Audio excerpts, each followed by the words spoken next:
In a forgotten corner of a bustling Indian town, where the glow of privilege never quite reached, a young girl named Riya lived in a small tin-roofed house.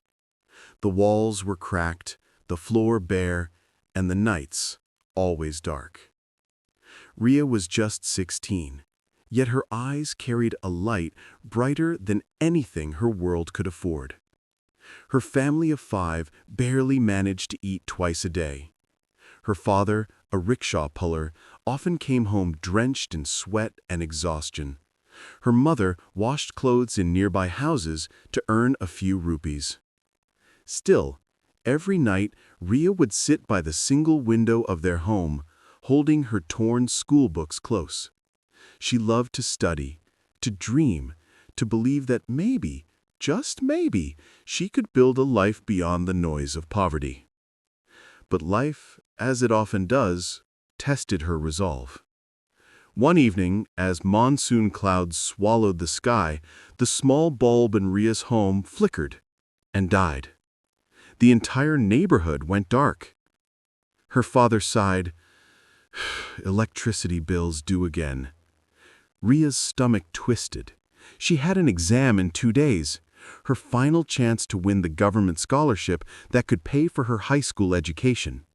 Without it, she would have to drop out and work alongside her mother. She sat in the dark, her textbook open, her candle melting fast. Her younger brother slept beside her, murmuring in dreams about toys he'd never own. When the candle finally died, Riya didn't cry. She simply closed her book, stepped outside, and looked down the lane. There, at the far end of the road, stood a single streetlight, its pale yellow glow trembling through the mist. She walked toward it.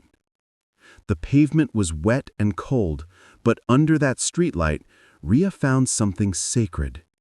She spread a piece of cardboard on the ground, placed her books upon it, and began to read. Cars rolled by, stray dogs barked, people stared, some even laughed. "Why don't you sleep, girl?" one man said as he passed. "Because dreams don't let me," she replied softly, her eyes never leaving the page. That night she studied until dawn, and the next night, and the one after that. The streetlight became her classroom, her sanctuary. She memorized formulas to the hum of distant traffic, read essays under swarming moths, and whispered English words to herself as her shadow danced against the road. Every night she faced the same fears, the darkness, the loneliness, the sting of mockery. But her determination stood stronger than her circumstances. One evening, a man stopped near her. He was tall, wearing a simple white shirt, carrying a camera bag. He watched quietly for a few moments before speaking. "You study here every night?" he asked. Riya nodded, cautious. "Yes, sir. The light in my house doesn't work." The man smiled faintly. "And what do you want to become?" Riya hesitated. "An engineer. I want to build things that never break, like lights that never go off." He chuckled softly. "That's a beautiful dream." He clicked a picture of her, sitting under the light, surrounded by open books, her face half lit, half shadowed. She didn't think much of it. She simply went back to her notes. The next morning, she didn't know that photo had already begun to travel. The man was a local journalist. That night, he posted her picture online with a caption, "Determination needs no classroom. Meet Riya, the girl who studies under a streetlight to chase her dreams." Within hours, the photo went viral. People across the country shared it, students, teachers, strangers, all moved by the sight of a young girl defying her limits. Local reporters arrived, news anchors called her the Streetlight Scholar.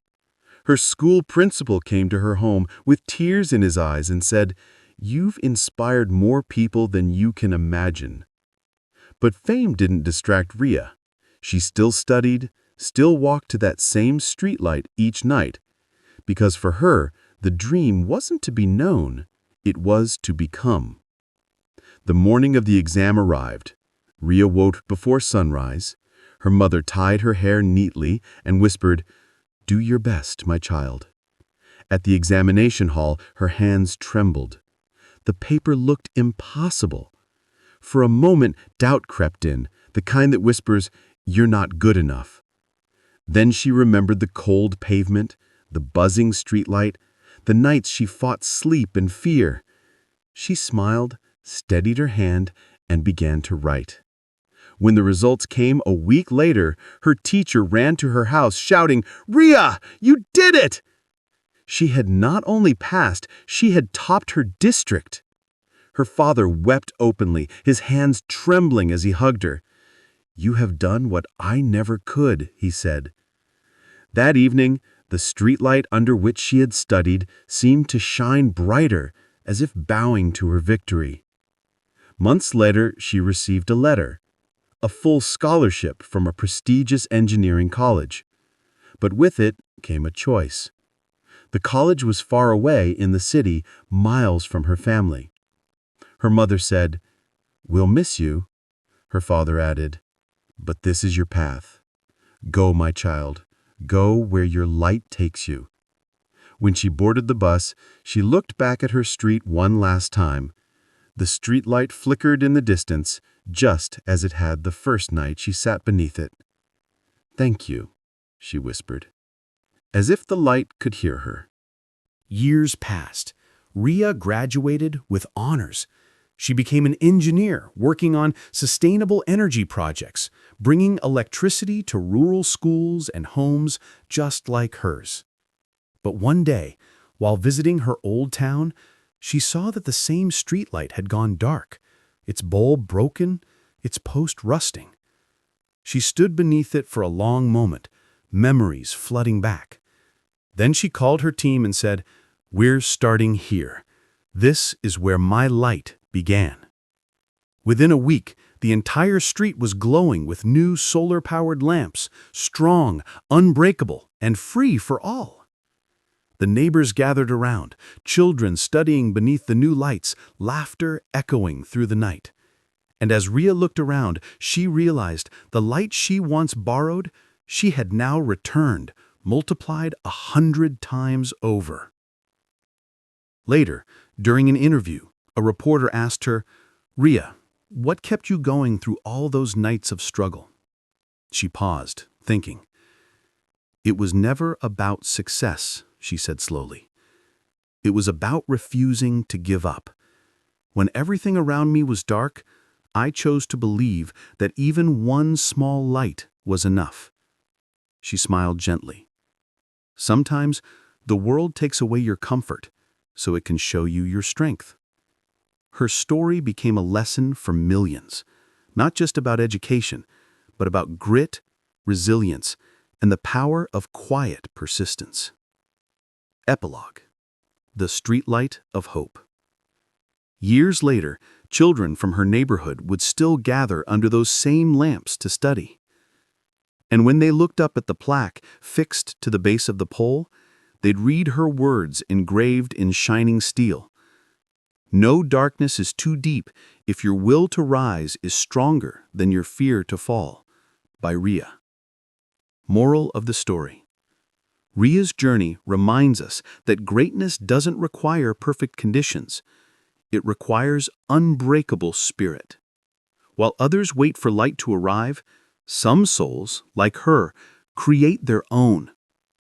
So the next time life seems unfair, remember Riya, the girl who studied under a streetlight and turned her struggle into a beacon for millions. Because grit isn't about what you have, it's about what you refuse to surrender.